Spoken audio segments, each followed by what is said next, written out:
Cigarette খাওয়া হারাম নাকি হারাম? মাইন্ড ইট, যা প্রশ্ন তাই করতেছি, সিগারেট খাওয়া হারাম নাকি হারাম? এটা কলেজে মানে হালাল বুঝাইছে আর কি। এটা কলেজের হলে বসে খেলে যদি সেটা আরেকজন ইমানদার দেখে, প্রতিবাদ না করে, তাহলে সে কি গুনাহগার হবে? ঢাকা মেডিকেলের সবচেয়ে বড় সফলতা, মেডিকেলের মধ্যে বসে এই প্রশ্ন করতে পারতেছেন।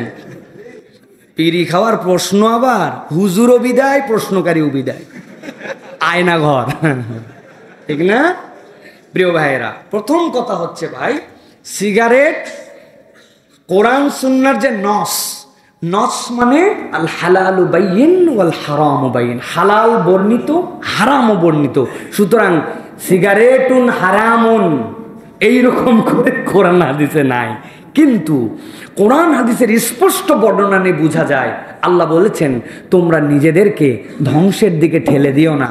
নবী বলছেন খবিস তথা নাপাক এটা কখনো ইমানদার খেতে পারে না। সিগারেট যদি খান কোনো উপকার হয় এরকম কোনো কিচ্ছু নাই। এটা সামাজিক ক্ষতি, আশপাশের ক্ষতি, পরিবেশের ক্ষতি, টাকার ক্ষতি। আপনি আপনার নিজেকে ধ্বংস করছেন। আর খবিস, খবিস মানে কি? সিগারেট খাওয়ার পরে মানুষজন বলতেছে আপনি একটু আমার দিকে ফু দেন তো, নিঃশ্বাসে ফু দেন, আপনার সুগন্ধে আমার দিল জুড়াবো, বলে কেউ? তো এটা তো গন্ধ। সিগারেট যে খায় ওর আন্ডারওয়ারও গন্ধ, এত গন্ধ। এইটা সিগারেট খায় আন্ডারওয়ার গন্ধ হবে কেমন করে? পায়খানায় যায় বসে খায়, ওই সময় তো খুলে খায়, ওটার সময় গন্ধ লেগে যায়, এই ধরনের সব গন্ধ। অতএব সিগারেট খাওয়া কোনোভাবেই বৈধ নয়, কোনোভাবেই ঠিক নয়। অতএব এখান থেকে আমাদের বেঁচে থাকতে হবে। দ্বিতীয় একটা চমৎকার জিজ্ঞাসা, কেউ যদি সিগারেট খায় তাহলে আমি যদি বাধা না দেই বা আমি যদি বলতে নিষেধ করতে পারি কেন? হ্যাঁ, আল আমরু বিল মারুফ ওয়ান নাহি আনিল মুনকার, এটা লেয়ার আছে।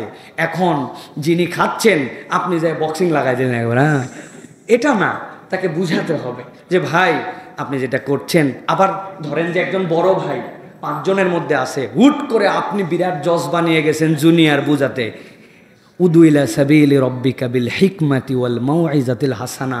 পার্সোনালি তার রুমে যাবেন, কেউ নাই ভাই, আপনি 5 জন বড় ভাই মিলে খাচ্ছিলেন, জানেন না ছোট ভাইরা আপনাকে নিয়ে কী সমালোচনা করলো, আমি আপনার একজন ভাই হিসাবে বললাম এই কথা, ওইগুলো লোকের সামনেও বলতে পারতাম, রুমে খালি সুযোগ খুঁজতেছিলাম কখন বলবো।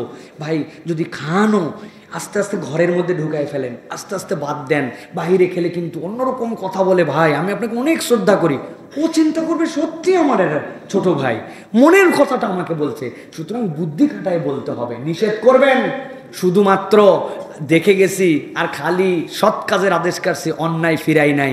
অন্যায় থেকে না ফিরানোর জন্য জাতির পরিণতি এইটা। আমাদেরকে এখন সচেতন হতে হবে, হয়ে আমরা অন্যায় থেকেও ফিরাবো, কিন্তু সেটা হিকমার সাথে, সৌন্দর্যতার সাথে। আল্লাহ আমাদেরকে বোঝার তৌফিক দান। হচ্ছে আমরা অনেকেই পশ্চিমা দেশগুলোতে যেতে চাই মেডিকেলের উচ্চতর পড়ালেখার জন্য, অনেকে সেখানে পার্মানেন্টলি থাকতেও চায়। এ ব্যাপারে শরিয়া কি অ্যালাউ করে? বা বিদেশে বাবা মা থাকলে দেশে তাদের প্রতি কিভাবে দায়িত্ব পালন করা যেতে পারে? এখানে দুইটা পার্ট। একটা বিষয় হচ্ছে আপনার পড়ালেখার জন্য, আপনার উচ্চতর জ্ঞান অর্জন করার জন্য, এটা যদি নিরেট আপনার জ্ঞান অর্জনের জন্য হয় তাহলে আপনি পশ্চিমা দেশ বলেন, উন্নত দেশ বলেন, এখানে আপনি যেতে পারেন, এখানে আপনি জ্ঞান অর্জন করতে পারেন। কিন্তু এটা আপনাকে শিওর হতে হবে যেটা আপনি নিরেট জ্ঞান অর্জনের জন্যই যাচ্ছেন। দ্বিতীয় প্রসঙ্গ, জ্ঞান অর্জন করতে গেলাম, 3-4 বছর থাকলাম, গ্রিন কার্ড হোল্ডার হয়ে গেলাম, এখানে থাকতে শুরু করলাম। এ নিয়ে ওলামায়ে কেরাম, ইসলামিক স্কলাররা বিস্তর কথা বলেছেন। একদম জিস্ট কথা যদি বলি, যেই জায়গায় থাকলে আপনার দিন ওই যে মা কদ্দামাত ও আখারাত, আপনি আপনার দিনকে প্রায়োরিটি দিয়ে আপনি টিকে থাকতে পারবেন এরকম মনে করবেন, তাহলে আপনি আলহামদুলিল্লাহ সেখানে থাকতে পারেন। অনেকেই এই কথা বললে বলবেন হুজুর আমার খালু, আমার ফুপা ইংল্যান্ডে থাকে, আমেরিকায় থাকে, অমুক জায়গায় থাকে, বাংলাদেশের থেকে ভালো সেখানে তারা ধর্মকর্ম করে। বলি না আমরা ভাই, ওই আমরা আল্লাহর এই দুনিয়ায় ক্ষুদ্র হলেও এগুলা দেশ ঘোরাফেরা করছি। আপনি জানেন না যে ঈমানহীন করার যে চক্র এখনো এই গরিব দেশে আসতে পারে নাই, সেইগুলা দেশে কি পরিমাণ।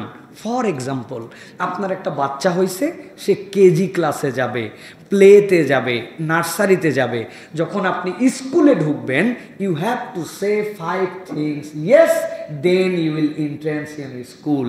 এর 1 নম্বর, ইয়েস বলো, সমকামিতা, ইয়েস। LGBT Q, yes.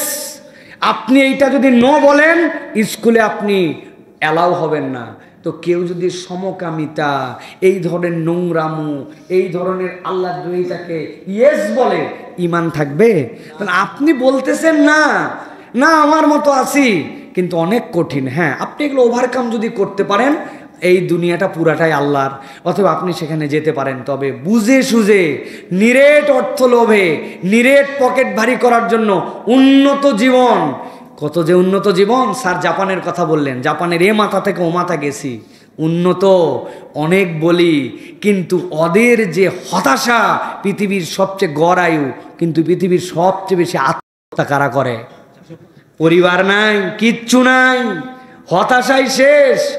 দেশ সুন্দর সত্যি, এক জায়গায় শুধুমাত্র একটা সাইকেল চালাতে আমি বেল চাপছিলাম, মুসলমানরাই বলল you are the first person যিনি 15 বছরে প্রথম এই রাস্তায় বেল দিল। এত ব্যাকল হয়ে গেছে, কত সুন্দর দেশ, কিন্তু ওই দেশের মধ্যেও এই হতাশার লেভেল আছে, যেটা আমাদের মধ্যে নাই। আমার দাদা নানারা বলে অসুখ হয়েছে, আরাম করার সময় পাই নাই, এত ডিস্টার্ব করে, সব তোরা সব নাতি নাতনি খেদায়, আর ওদের নাতি নাতনি নাই, আত্মহত্যা করে। সুতরাং উন্নতির নানান ডেফিনেশন আছে, এটা আপেক্ষিক অনেক সময়। সুতরাং সংক্ষেপে এটা বুঝাইছি, যেতে পারেন, কিন্তু নিয়তের বিশুদ্ধতা আপনার মধ্যে থাকতে হবে, যেন আমার ইমানের উপরে এই উন্নত দেশের বাহ্যিক চোখে প্রায়োরিটি না হয়। হ্যাঁ, আপনি দায়ী হন, আপনি আপনার কালচারের মধ্যে থাকেন, সমাজ পরিবর্তনের চিন্তা করেন, না জায়েজ না, যেতে পারেন।